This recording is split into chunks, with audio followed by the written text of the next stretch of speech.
The first time Miles Arden released Nalia Dume's hand in public, he called it protection. His fingers had been warm around hers beneath the gala table. Then the cameras turned and he dropped her as if her skin had exposed a secret. Nalia stared at the empty space between their hands while laughter moved through the ballroom in small, cruel waves. Miles did not look at her. He smiled for the photographers and whispered, "Please understand." She understood too well. For 11 months, Miles had kissed her inside locked apartments, private cars, and quiet hotel corridors. In daylight, he walked 2 steps ahead. Tonight, he had promised that would change. Instead, when a councilwoman asked who Nalia was, Miles answered with the polished ease of a practiced liar. A colleague. The word struck harder than an insult because it erased every midnight promise at once. Nalia caught his wrist before he could escape. "Tell her," Nalia said. Miles went pale, but Camille Hart answered first. She crossed the marble floor in oxblood silk, slipped one hand through his arm and raised the other beneath the lights. A diamond bracelet circled her wrist. It was the same design Miles had described to Nalia as a family piece meant for the woman he would marry. Camille's smile was gentle enough to be mistaken for kindness. "He cannot tell me what I already know." The laughter died. Curiosity replaced it, sharper and hungrier. Camille said Miles had been allowed to keep his private distraction until the Kwan succession vote was secure.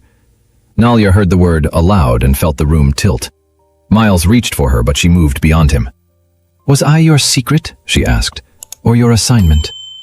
His silence arrived before his denial. It was only a second, but every person in the ballroom saw the truth pass across his face. Then Miles looked at the onyx locket resting against Nalia's chest. Not at her tears, not at the cameras. At the locket, the last gift her mother had left before dying 16 years earlier. His hand rose by instinct, and Nalia covered the stone with her palm. That single movement answered the question he had not found courage to face. Their first coffee, their convenient collisions, even his fascination with her mother's past had never been accidental. Miles had been searching for this. Before Nalia could speak, every chandelier went dark. The giant screens behind the ceremonial platform flickered from gold to black. A woman appeared behind reinforced glass, seated beneath a single warm light. Silver threaded her braided crown. A familiar hairpin rested above her left ear. Nalia's knees nearly failed. She had buried that hairpin with an empty coffin at 13. The woman lifted her face, and Nalia heard her own voice break across the silent ballroom. "Mama?" Amara's eyes found the camera. "Nalia, do not give them the locket." The connection cracked, but the fear in her voice was unmistakable. A shadow crossed the room behind her. Amara struck the glass and shouted one final word. "Run!" The screen went black. The ballroom doors slammed shut in the same instant. Someone screamed. Miles pulled Nalia toward him, yet the man who moved first from the council platform was not the man who had hidden her. Kwan Jae-ho crossed the ballroom as though locked doors belonged to him. People stepped aside without being asked. Miles tightened his grip on Nalia's arm, suddenly protective now that a more powerful man had noticed her. Jae-ho stopped close enough for Nalia to see the control fracture in his eyes. He looked at the locket, then at the vanished image of Amara. "Remove your hand," he told Miles. The warning was quiet. Miles obeyed before pride could stop him. "You know her," Nalia said. Jae-ho denied nothing. He enlarged the last frame on his secure phone until Amara's silver hairpin filled the screen. His thumb trembled once. "I saw this the night my memory ended." Nalia had expected danger from him, perhaps arrogance, perhaps another elegant lie. She had not expected fear. Jae-ho touched the edge of an old scar beneath his hairline. "Your mother was inside the Kwan archive when I was 17. From the platform, Kwan Mira ordered Nalia to surrender the locket. She called it stolen family property and Amara a traitor who had manufactured her own disappearance. Nalia's grief ignited into anger.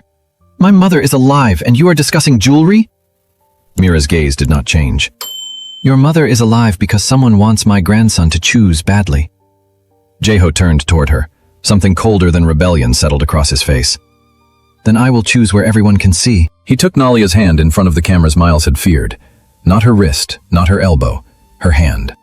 Then Jae-ho faced the council and announced that until Amara Dume was found, Nalia would stand under his personal protection and beside him in every succession proceeding. The room erupted. Mira called it reckless. Miles called it manipulation. Nalia looked at the man holding her and asked the only question that mattered. "What do you want from me?" If that choice has pulled you into Nalia's fight, subscribe to Afro-Korean Love Tales Hub. Your subscription tells us these premium stories are reaching you and gives us the power to keep bringing them to life. "Not ownership," Jae-ho answered. Nalia pulled free anyway. Men keep changing the name and expecting the cage to feel different. The words cut across the ballroom. Miles flinched. Jeho did not. He lowered both hands and stepped back, giving her the space she demanded. Then choose the terms. For the first time that night, no man was deciding where Nalia belonged. She chose to stand beside Jeho, but she did not take his hand again. A telephone hidden inside the ceremonial table began to ring. No one approached it. Mira's face lost color. Jeho said the line had been dead for 16 years, since the night of the archive fire. Nalia answered before anyone could stop her. A distorted voice promised Amaro would remain alive for 1 hour. The price was simple: Nalia's onyx locket and the Quan succession pin. Jeho's gaze dropped to the antique emblem above his heart. Choi Deho, Jeho's security chief, sealed every exit and ordered a signal trace. His calm steadied the room, but Nalia noticed something no one else did. Choi never asked whether Amaro was alive.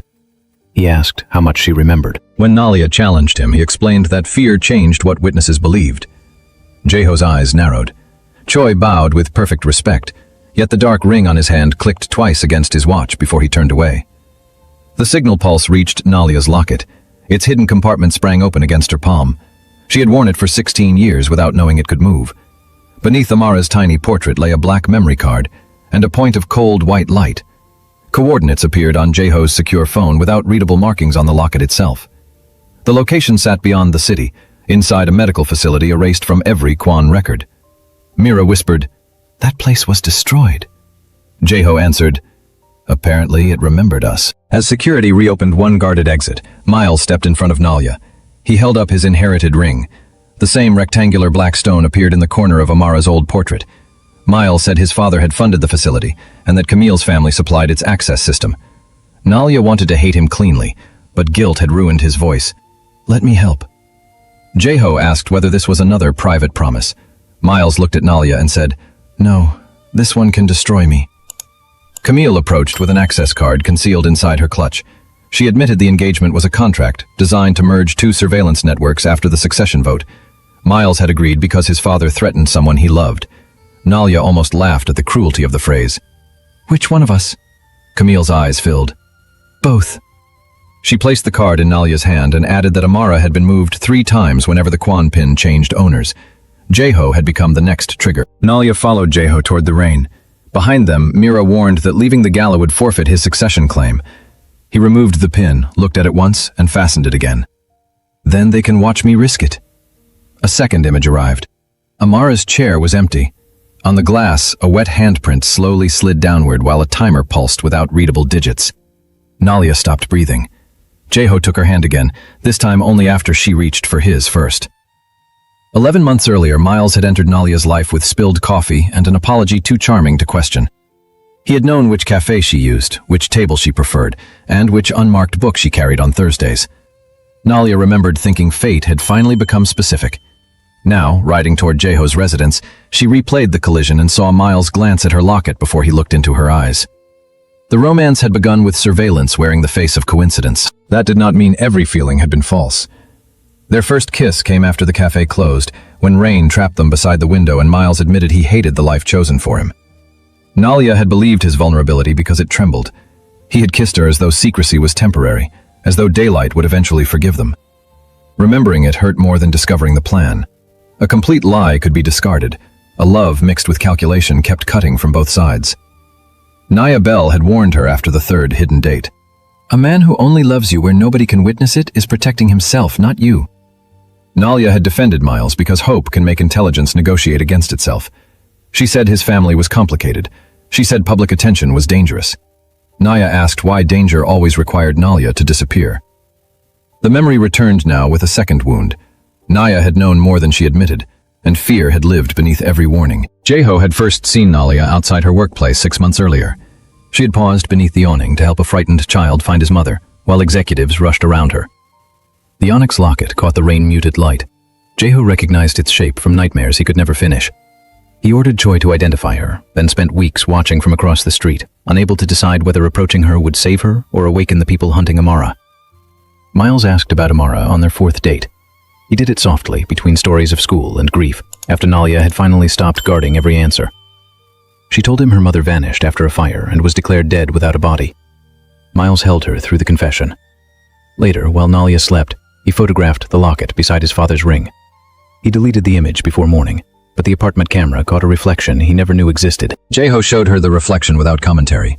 On screen, Miles leaned over the sleeping Nalia and positioned the locket beside his ring. Her own trust looked unbearable from across the room. "How long have you had this?" she asked. Jeho admitted his security team had entered her apartment network after identifying Amara's jewelry. Anger turned on him immediately. He had violated her privacy to prove someone else had violated it first. "Protection," Nalia said bitterly. That word again. Jeho placed his phone, access codes, and the residence control into her hand. Then he opened every internal door and moved away from the exit.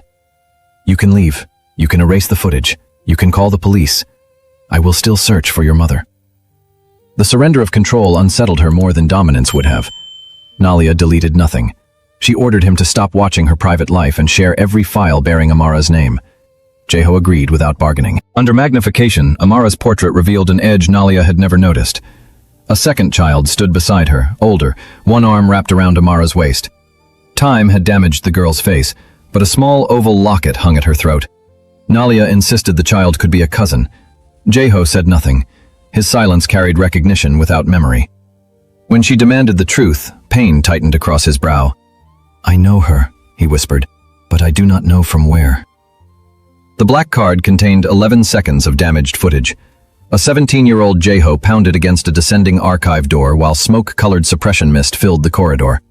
Outside, Amara pulled a girl toward an oval wall slot. The recording fractured before the girl turned around. Adult Jeho staggered back from the screen. He remembered heat without flames, an alarm, and someone begging him not to forget her.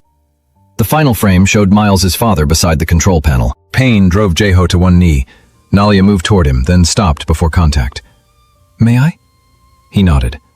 She placed 2 fingers against his wrist and counted his breaths until the room returned. The most feared man in the Quan Empire looked suddenly young, furious at a body that remembered what his mind refused to show him. He confessed that Mira had called the missing years a medical necessity. Nalia answered, "Memory taken without permission is not treatment. It is theft."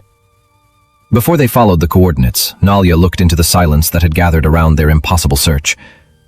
"If you are still watching, drop the emoji that describes your mood right now. Then tell us your location and the time you are watching. Because the truth waiting behind that sealed archive may connect people across more places than Amara's captors ever expected." Nalia closed the locket around the damaged portrait. Jeho lifted the evidence drive. They left together, knowing the woman on the screen might not be the only person everyone had buried. Nalia's phone vibrated. Naya appeared on video beneath a cold ceiling light, seated inside a room with a steel door. She apologized before Nalia could ask where she was. Choi had threatened Naya's younger brother months earlier and forced her to report every time Miles visited. Naya had tried to warn Nalia without exposing him. Now her brother was safe, but Naya had been taken. A voice behind the camera said, "Bring the pin, the locket, and no police." The caller expected panic to divide her loyalty. Nalia refused. Amara was not more valuable because she was blood, and Naya was not less valuable because fear had compromised her. Jeho proposed splitting his team. Choi immediately argued that division would expose them. Nalia watched the security chief too carefully. "Then you stay here," she told him. Choi's polite expression held, but his inherited ring struck his watch once. Jeho heard it this time. Jeho relieved Choi of field command without accusation. For the first time, the security chief's calm showed a fracture. He asked whether Nalia's suspicion now outweighed 20 years of loyalty. Jeho answered that loyalty which could not survive one unanswered question was obedience in costume. Choi surrendered his device and allowed 2 guards to remain with him. As Nalia left, he said her mother had once made the same mistake. She believed Jeho could be separated from what his family built. Camille removed the engagement bracelet and set it beside the access card. The public announcement had been her father's condition for helping Miles conceal Nalia from his own family. She had agreed because she believed secrecy was temporary and because Miles swore Nalia would never learn. "That was the cruelty," Camille said. "We made your ignorance part of the protection." Nalia looked at both of them.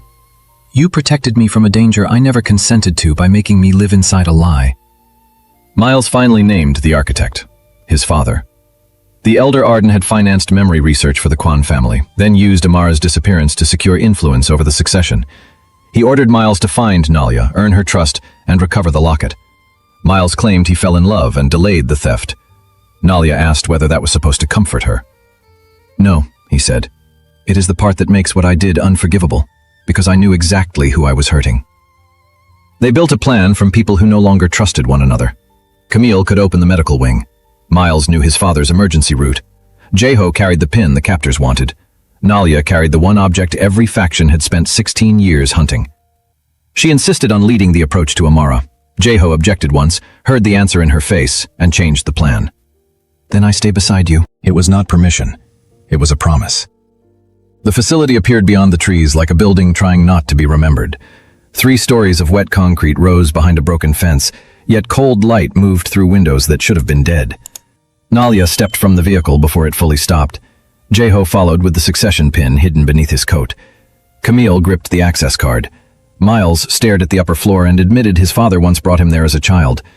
He had been told it was a hospital for people whose memories made them dangerous. Every signal vanished when they crossed the gate. The map on Jeho's phone disappeared, followed by the call log, then the time. Nalia heard the camera above them rotate, although the exterior lights remained dark. Jeho offered to enter first. She answered that Amara had called her, not him. He did not argue. Instead, he removed his coat and placed it over Nalia's shoulders without touching the locket beneath. The gesture was intimate, but his eyes stayed on the roofline. Someone inside was already measuring what each of them would sacrifice. Camille's card awakened a narrow reader beneath the rusted panel. The steel doors separated with the sound of metal dragged across stone. She whispered that her family had designed an entrance that recorded not only identity, but hesitation. Miles asked how she knew. Camille looked at him with exhausted contempt. "Because my father made me practice walking through it before our engagement announcement." A cold breath moved out of the corridor. Nalia smelled antiseptic beneath the damp. This place was not abandoned. It had simply learned to perform decay for anyone who came looking. The entrance sealed before Miles cleared the threshold. Red emergency lights began pulsing one after another, leading them underground like a heartbeat beneath the building. Camille tried her card again. The reader rejected it without a sound.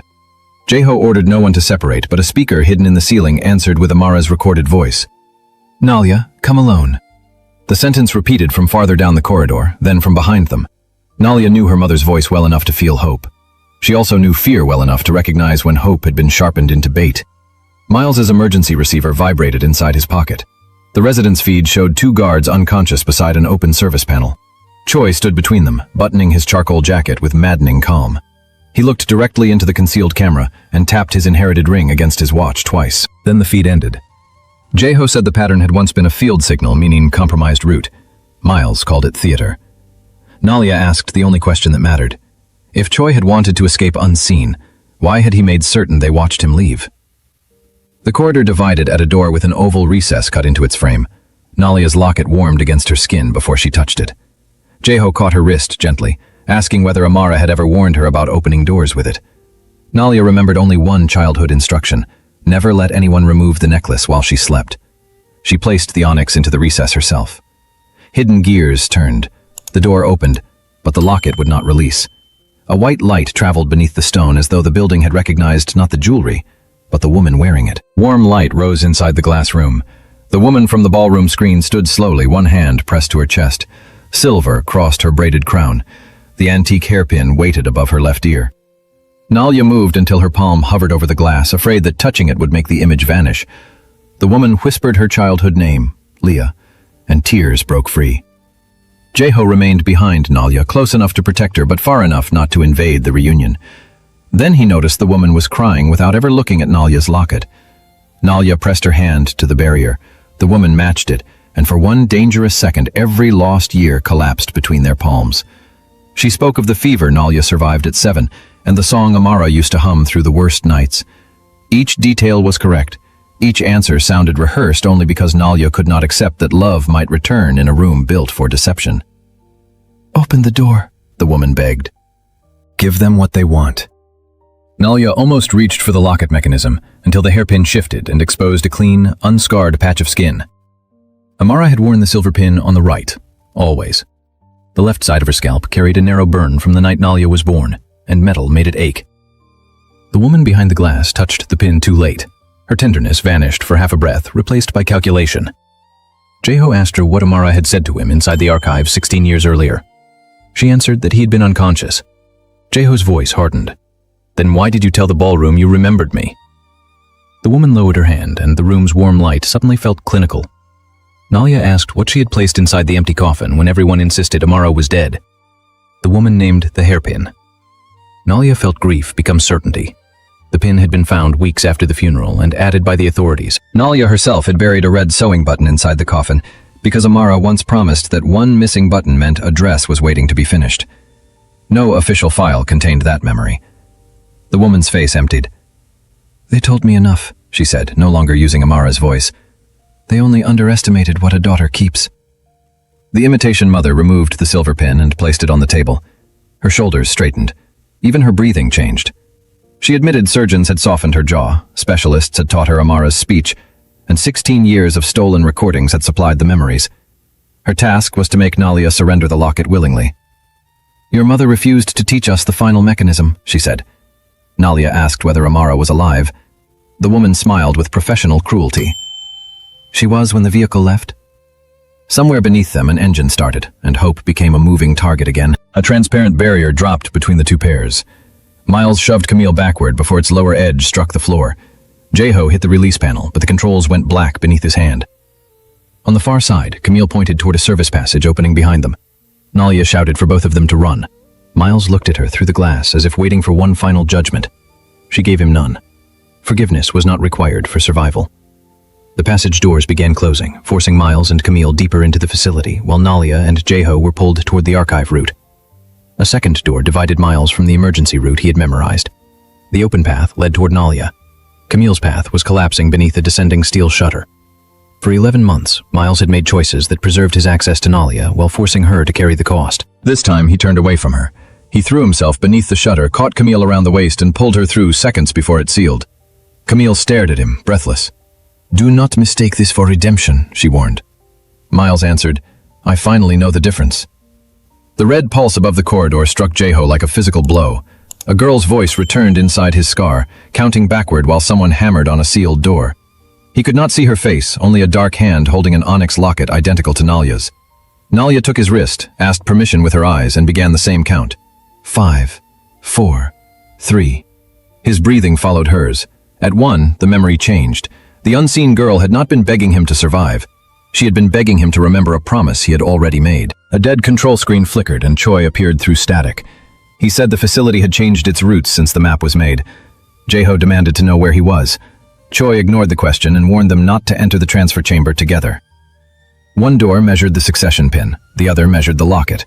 If both crossed the threshold, the archive would seal with a living person inside. Miles's voice cut through another channel, accusing Choi of designing the trap. Choi answered, "My father did. I inherited his ring, not his loyalty." The next screen showed Naya standing instead of seated. A silver-haired man waited behind her observation window, one hand resting against the glass. His rectangular black ring matched Miles's. Naya said Choi had hidden her brother, not threatened him. The reports she sent were meant to keep the Arden network from noticing she had learned the truth. Miles's father stepped into the light and corrected her. He had noticed. He had simply allowed the deception to continue because frightened people produced more useful choices.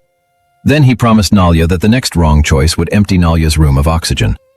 The corridor opened into a chamber built around a steel compartment with 2 locked doors. On the black table lay an aged ledger, photographs, and a memory card no larger than Nalia's thumbnail. The visible pages carried indistinct handwriting, but the photographs needed no words. Amara stood beside Mira, Miles's father, and Choi's father inside the original archive. In another image, teenage Jeho faced an older black girl whose features had been damaged by light. Around her neck hung the second locket. Jeho touched the photograph and forgot to breathe. Miles's father appeared on the wall screen and changed the terms. The locket could wait. He wanted Jeho's pin placed inside the transfer compartment first, followed by Jeho himself entering the archive. Nalia said the original bargain had promised Amara. The elder Arden smiled. "Your mother taught you to confuse a promise with protection." Behind him, Naya's overhead light dimmed. Jeho unfastened the pin. Nalia closed her hand over his before he could approach the compartment. Giving a captor exactly what he demanded was not sacrifice. It was obedience with better lighting. Nalia raised the locket where the camera could see it. She offered its memory card, but not the stone, in exchange for proof that Amara was alive and Naya's heir restored. The elder Arden called her sentimental. Nalia corrected him. "Sentiment would make me trust you. Strategy makes me ask what you still cannot open." His expression shifted. The locket was not merely a key. Something inside it could expose every person who built the program. Jae-ho understood and moved beside her, no longer presenting himself as the only negotiator. Together they waited until Nalia's ceiling light brightened again. Nalia removed the tiny card and slid it into the compartment. The inner door closed. For 3 seconds, nothing moved. Then the screen filled with damaged footage of Amara carrying 2 girls through the archive corridor. The younger child was Nalia. The older girl turned away before her face appeared.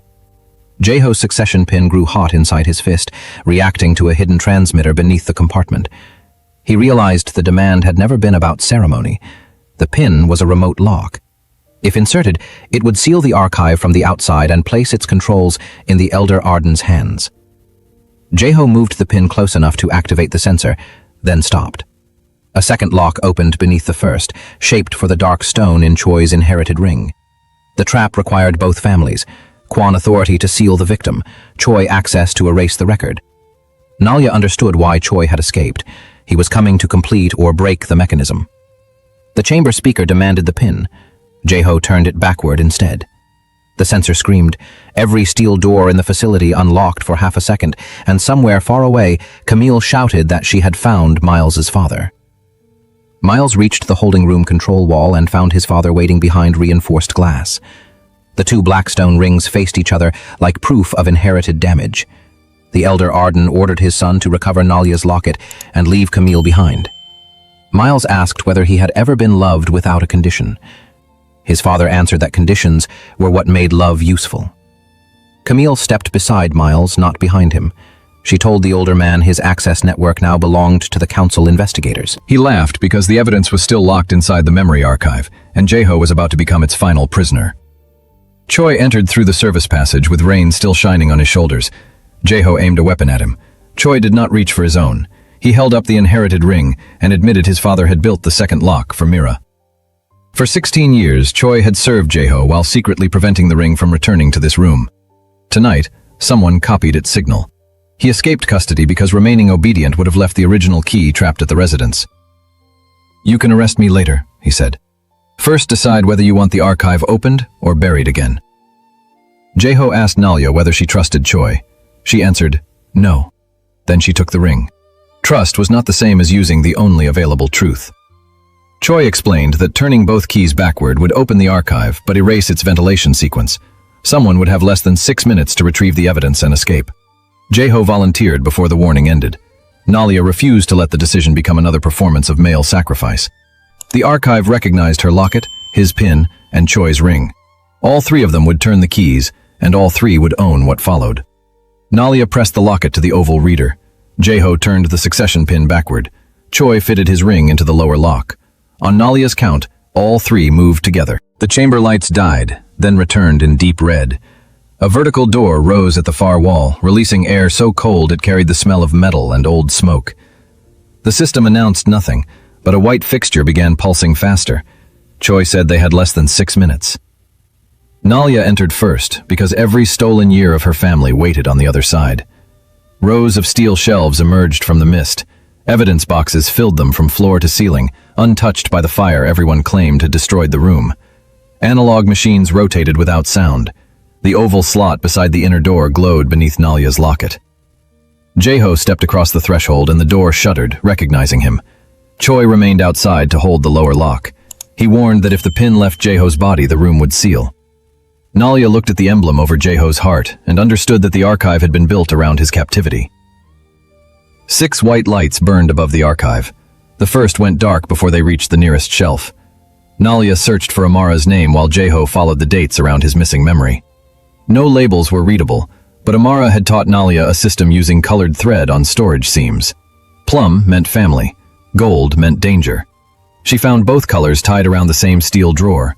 Inside rested a blood-stained child's coat, a broken locket chain, and a photograph of teenage Jae-ho holding an older girl's hand while Mira watched from the doorway.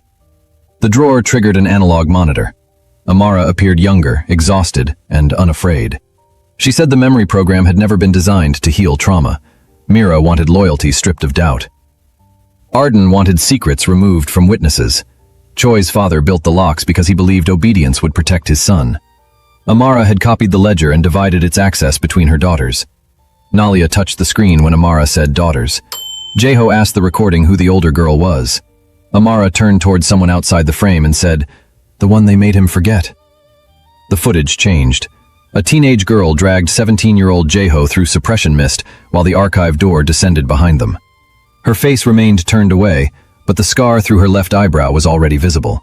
She placed her locket in the wall slot and forced Jeho's pin into the reverse position. He caught her hand and pressed his forehead against it. The audio failed before his promise could be heard. Adult Jeho reached toward the screen, then stopped. His body recognized the gesture even while his mind resisted the girl's name. Another clip showed Mira arriving after the rescue. The older girl was bleeding beside Jeho, yet their hands remained locked. Miles's father offered to remove the boy's terror. Mira corrected him. She wanted the promise removed, not the terror. Fear would keep Jeho obedient. Love might make him leave. The elder Arden turned his ring against a control panel while medical staff separated the teenagers. Jeho screamed the girl's name, but damage swallowed the sound. Mira watched without blinking. Nalia looked at Jeho and saw a wound his own family had trained him to call duty. The next ceiling light died while Nalia studied the frozen image of Mira watching the teenagers being separated. Jeho wanted to keep searching the recording for the lost name, but Nalia closed the file. A confession could wait. Amara could not. They photographed the evidence without readable details and marked the shelf with Amara's plum thread. Jeho followed Nalia deeper into the room, carrying the horror of what had been taken from him and the more dangerous question of whom he had once promised to love before his family rewrote the answer. At the back wall, Nalia found a second vault behind an oval slot. Her locket opened the first layer, then exposed another empty recess beside it. 2 daughters, 2 keys.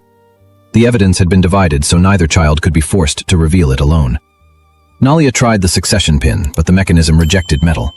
Jeho remembered the locket in the older girl's hand and understood. The second key was still with her. A speaker activated above them. The false Amara's voice said the missing sister had already opened the vault from somewhere else. The succession pin flashed white. Jeho shoved Nalia through the doorway as the steel door fell. She struck the floor outside while his hand disappeared behind the final inch of metal. The archive sealed with Jeho inside. Choi forced his ring against the lower lock, but the copied signal had taken control. Through the reinforced observation window, Jeho told Nalia not to surrender the locket. She rose and struck the glass. "Stop choosing my losses for me." He placed his palm against hers through the barrier, and the third ceiling light went dark. Jeho tried to remove the pin, but a thin wire snapped from the wall and locked around it. The emblem had become part of the door circuit. Pulling it free would trigger suppression gas. Choi admitted his father designed the punishment for any successor who tried to abandon the archive once sealed. Nalia asked what his father feared more than a disobedient heir. Choi looked at the paired locket slots. 2 witnesses who can verify each other. Nalia understood. The room was not built to contain evidence. It was built to prevent Amara's daughters from ever standing together. A pressure seam opened beneath Nalia's palm. Amara appeared on a smaller screen and addressed her by name. If one daughter reached the archive alone, she was to place the locket in the first slot and refuse the second. The system would search for its twin through the facility network. Nalia obeyed. A faint pulse traveled into the wall, beyond the room, then out toward the moving vehicle. Someone answered. The empty recess glowed black. The final 2 ceiling lights remained burning, but a woman's unfamiliar voice entered the line and whispered, "You were always impatient, little sister." The shadowed woman never showed her full face. She pressed an identical onyx locket into a portable reader inside a moving vehicle. The archive's second recess filled with black light. Nalia demanded to see Amara. The woman turned the camera just enough to reveal a dark plum sleeve and Amara's silver-streaked braid in the seat beside her. Alive, frightened, moving farther away. "Open the door first," Nalia begged. Her sister answered that Jeho had once made the same request, then forgotten the price she paid for granting it. The twin locket signal passed through the pin above Jeho's heart. Memory returned in violent fragments, the older girl counting through smoke, her blood on his hand, his forehead pressed to her fingers, and his voice promising he would choose her after the council made them enemies. He still could not recover her name. He remembered only that Mira had called her Amara's dangerous daughter. Nalia heard him whisper, "I promised." The words hurt for reasons she had no right to claim, yet the ache arrived before reason could defend her. The sister offered a trade. Remove Nalia's locket from the slot, and she would release the archive before the final light died. But the evidence would erase, Amara would disappear again, and Jeho's memory would remain incomplete. Nalia refused. A promise made by a wounded 17-year-old could not be used as a weapon against the man trapped before her. She told Jeho to place his hand against the glass and keep it there. Then she looked at her sister's shadow. "If you loved our mother, help me expose what they did to all three of us." For several seconds, only rain moved across the vehicle window. Then the older sister turned her locket. Inside the archive, the sealed vault opened. Rows of duplicate ledgers, medical recordings, and family photographs slid into view. The final ceiling light stopped dimming. Jeho pulled the master evidence drive from its cradle, but the main door remained locked. The sister said proof had never been the only key. Someone outside had to admit who ordered the erasure. Nalia turned toward Choi. He shook his head. The confession they needed belonged to Kwan Mira. Choi routed the archive telephone into the Kwan council system. Mira answered from the ballroom they had abandoned, seated alone beneath the suspended rings. Choi told her Jeho was sealed inside the same room where she erased him. For the first time, authority left her face. She ordered Choi to destroy the evidence and promised to restore his family name. He asked whether she remembered what his father received for building the locks. Mira answered without thinking. "Protection." The archive recorded the word, matched her voice, and released the first door seal. The steel door rose less than 2 feet. Nalia dropped to the floor and reached beneath it. Jeho pushed the evidence drive ahead of him, but the wire still bound his pin to the wall. Choi forced his ring into the exposed gear and held it while metal cut through his palm. Jeho tore his waistcoat instead of the pin. The antique emblem remained locked to a strip of black silk as he rolled beneath the door. Nalia pulled him clear. The final light died, and the archive sealed around the surrendered symbol. Jeho lay on the cold floor without the emblem that had defined him since childhood. Nalia counted his breaths again. At 5, his eyes opened. He touched the torn space above his heart and almost laughed. "My grandmother will call this treason." Nalia answered that survival was a poor crime. His hand found hers, then paused until she closed the distance herself. The kiss that nearly followed was interrupted by Miles shouting through the corridor. Jeho did not hide the disappointment. For one breath, danger made room for something warmer and equally frightening. Camille's card opened Naya's room after the third attempt. Naya stumbled into the corridor and struck Miles before anyone could explain. He accepted the blow without defending himself. Camille almost smiled, despite the alarm. Naya said the elder Arden had moved Amara through the vehicle bay minutes earlier, accompanied by a woman whose face she never saw. Miles asked where his father had gone. Naya pointed toward the control chamber. "He stayed to make sure you chose him." Miles looked at Camille, then at Nalia approaching with Jeho. This time, he chose the people his father expected him to betray. The elder Arden waited inside the control chamber with a weapon and the certainty that his son would hesitate. Miles did hesitate. His father used the pause to promise that Nalia could still belong to him if he completed the assignment. Miles moved only after hearing the word, belong. He trapped his father's wrist against the wall and removed the weapon. Camille locked the exits. Naya shut down the oxygen controls. The older man called his son weak. Miles looked toward Nalia, then released the fantasy of being forgiven. "No, I was weak when I needed her love to hide what I was doing." Choi reached the glass room in time to see the false Amara vanish through a secondary door. He could have followed. Instead, he stopped at the table and recovered the replica hairpin, noticing a transmitter embedded beneath its silver shell. The device carried a live route toward the Kwan estate. The woman had never been a prisoner. She had been a courier, sent to return evidence to the council while everyone chased Amara's vehicle. Choi called Jeho. The facility alarms changed pitch. The building was not preparing to explode. It was preparing to erase itself, room by room. Nalia returned for the ledger while suppression mist swallowed the transfer chamber. Jeho ordered her to leave it. She answered that people had died because everyone kept saving heirs and abandoning evidence. Choi wedged the door open with his injured hand. Together they carried the ledger, the drive, the photographs, and the recovered hairpin into the main corridor. Behind them, steel shelves folded into sealed walls. The facility was not burning its secrets, it was redistributing them. Every surviving transmitter pointed toward the Kwan council chamber, where Mira was gathering the family before dawn. The rear bay stood empty beneath rain. Fresh tracks cut through the water and disappeared toward the eastern road. Nalia found one plum thread caught on a bollard, the same wool as Amara's dress. A small monitor activated when her locket approached. Amara sat inside the moving vehicle with a shadowed woman beside her. She was alive, but a bruise darkened her temple. The older sister leaned close enough for her scar to enter the light, then covered the camera. A location pulse appeared for 1 second, pointing not away from the city but directly toward the Kwan estate. The rescue had been designed to empty the Kwan estate of everyone capable of resisting Mira. Jeho saw it now. The gala, the hostage calls, even the archive trap had forced the succession pin out of his possession while the council reconvened. Miles's father laughed from the secured vehicle and said they were already too late. Nalia looked at Jeho's torn waistcoat, Camille's access card, Miles's surrendered weapon, and the ledger in her own arms. Then we arrive without the parts they planned for.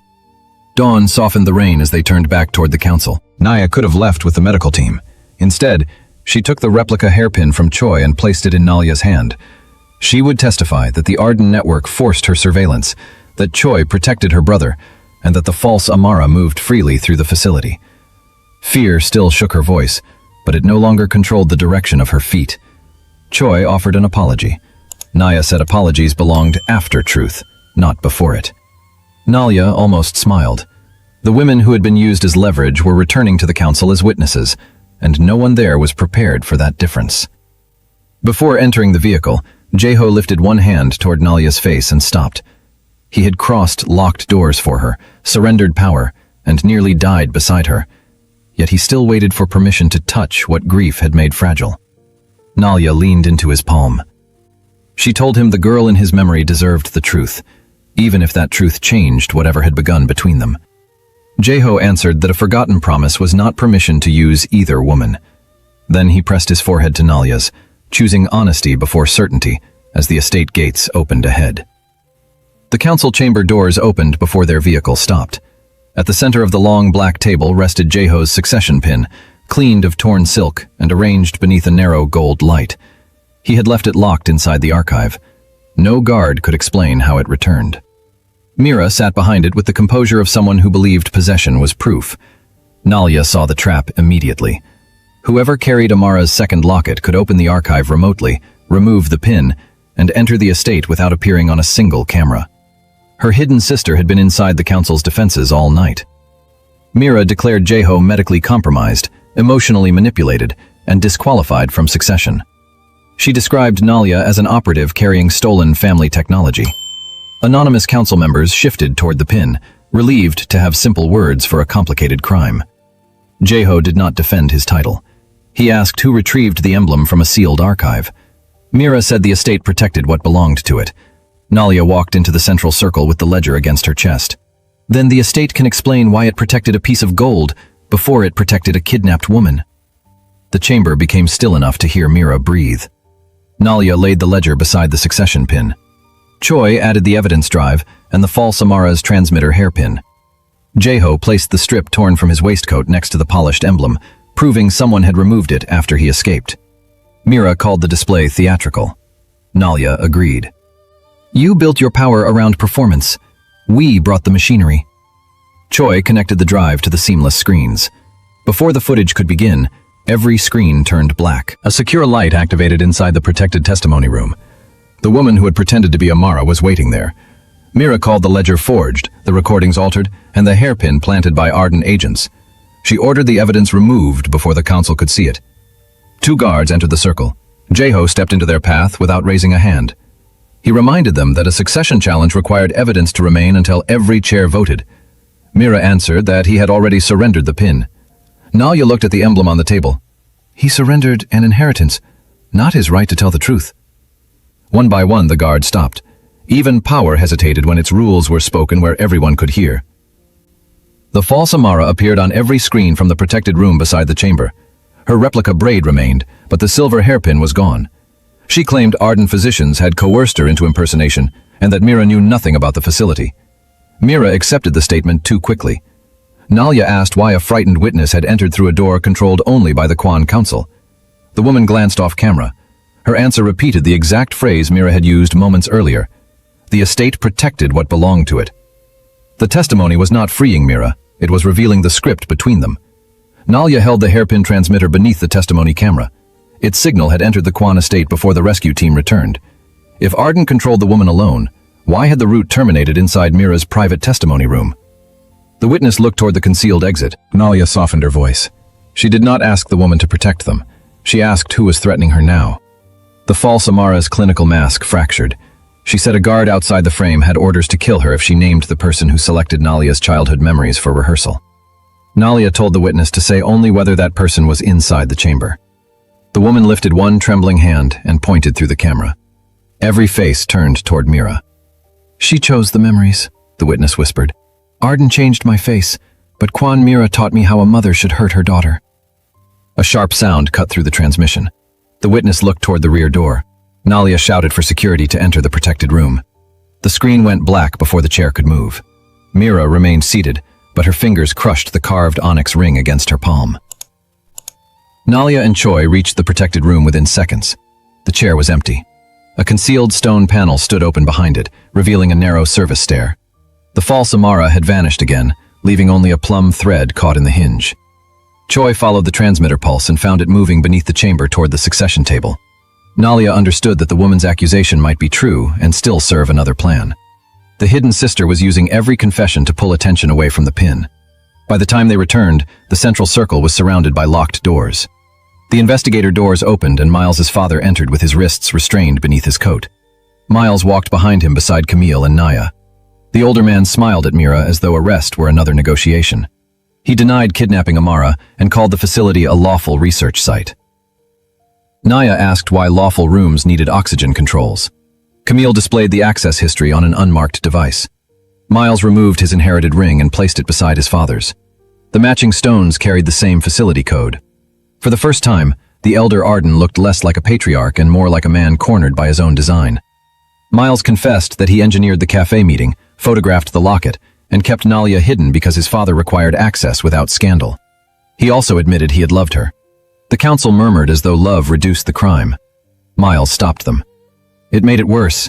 I knew her trust was real and used it anyway." Nalia felt the old wound open, but it no longer controlled the room.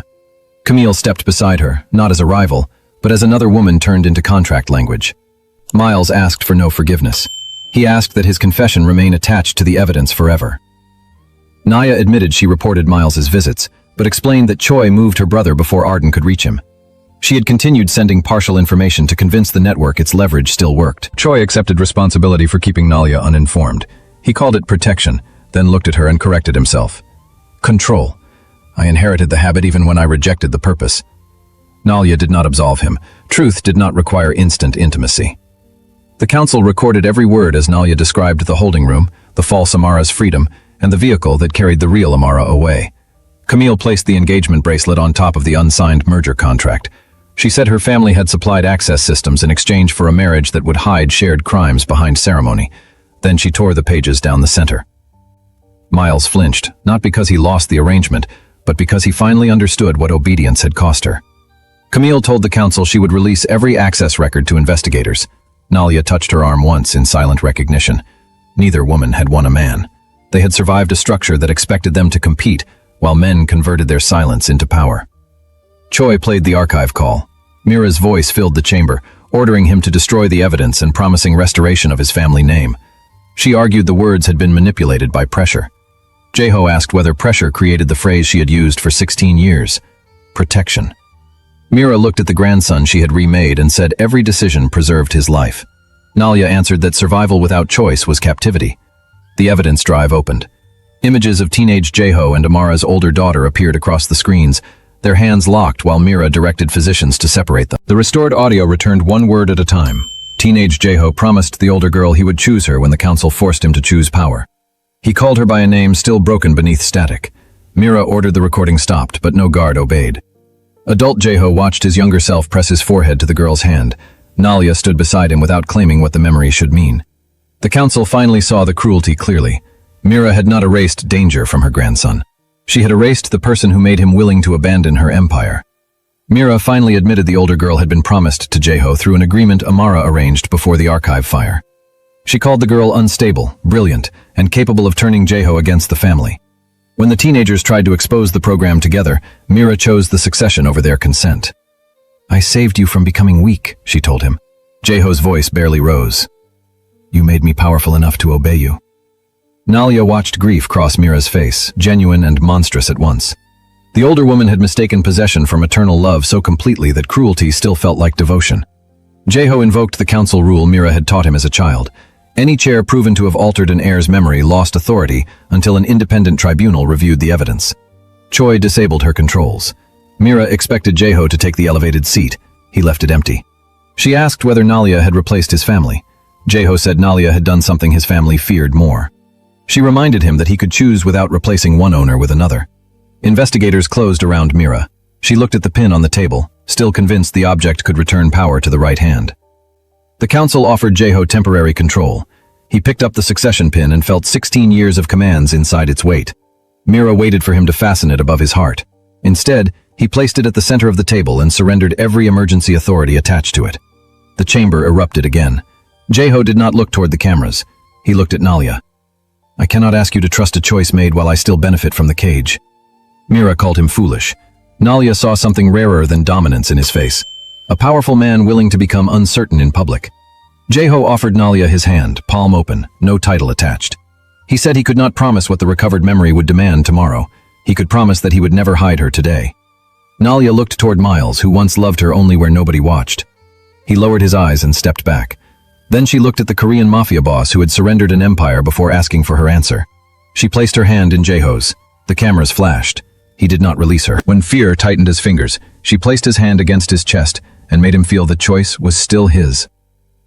Jeho asked, "May I?" Nalia answered by closing the final distance. Their kiss was brief, trembling, and visible to every person who had expected power to make intimacy secret. He kept one hand against his chest beneath hers, and the other open at her waist, waiting even inside the moment. When they separated, the council remained silent. Nalia did not mistake the kiss for a solution. Amara was still missing. A sister waited behind a shadow. Jeho's old promise remained unfinished. But for once, affection had not required her disappearance. It had survived the light. Nalia's phone vibrated against Jeho's chest. Amara appeared inside the moving vehicle, alive and fully awake. She said there was no time to trace the call. The daughter beside her believed the Quan Council had stolen everything promised to her and intended to collect it before dawn.